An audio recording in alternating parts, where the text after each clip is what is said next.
Hi, my name is Eric Bentley. I am a diesel mechanic here at LL Pelling. I basically, throughout my day, is I keep the trucks running and a construction company that we work for. And trucks running, we could do a service, we could add some lights. It could be anything from simple to small throughout the day, basically is what it is.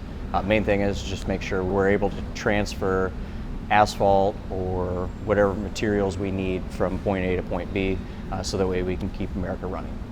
Hours wise, we could work anywhere from 10 to 12 hours, just depends on whenever the job needs to get done. As a diesel mechanic, you could work days or nights, weekends, there's a lot of overtime. The average, like I said, is about 10 to 12 hours. I am mainly based out of the shop here, but there is times that I do have to go out in the field. There is a high demand for this job.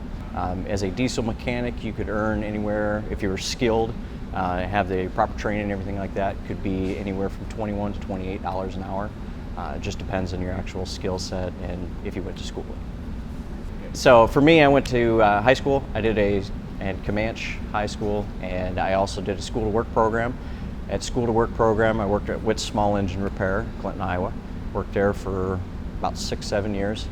During that time, I went to school for a 2-year program at Scott Community for auto collision, and that kind of got me in the door to work on more mechanics-wise.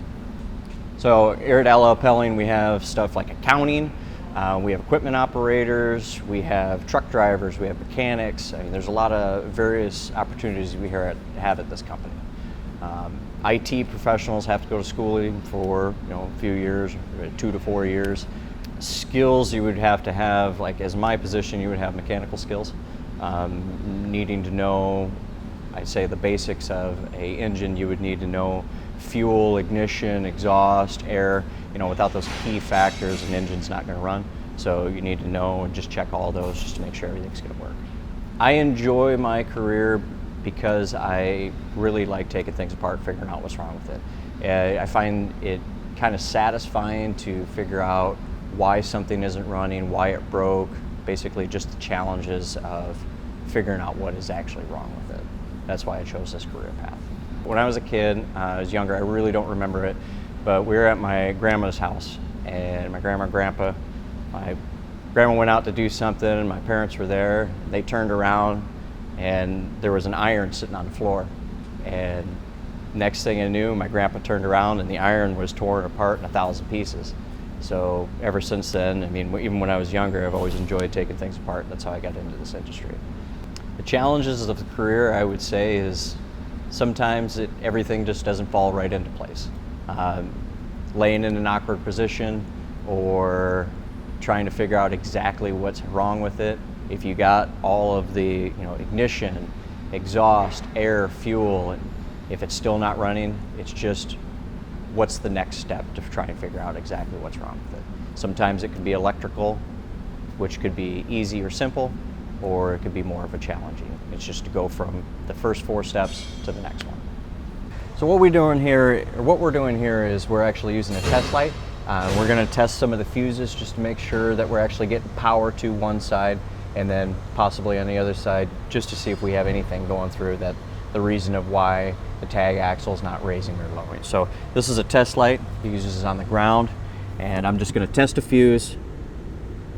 Good on that side, so you got power there, and you got power on the other side. So that means that fuse is good because there's power going through on both ends. This right here, we're actually working on changing the oil. This is a filter wrench. So the oil filter is down here. Sometimes it's easy to get to, sometimes it's not. And we just crack that loose, replace the filter, and put the new one on. The big thing is about replacing the filter is to make sure you put oil back in it, make sure it's not dry when you actually put it in there. And so that way when you start it up, there's already oil pre-charged in that filter.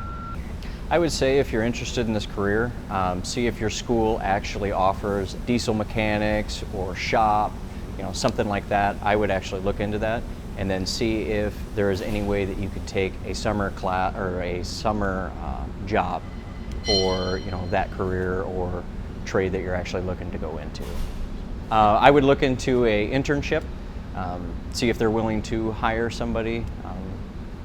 if you can go around, kind of help in any kind of way, whether it start out just helping with small things and then work your way up, anything at all.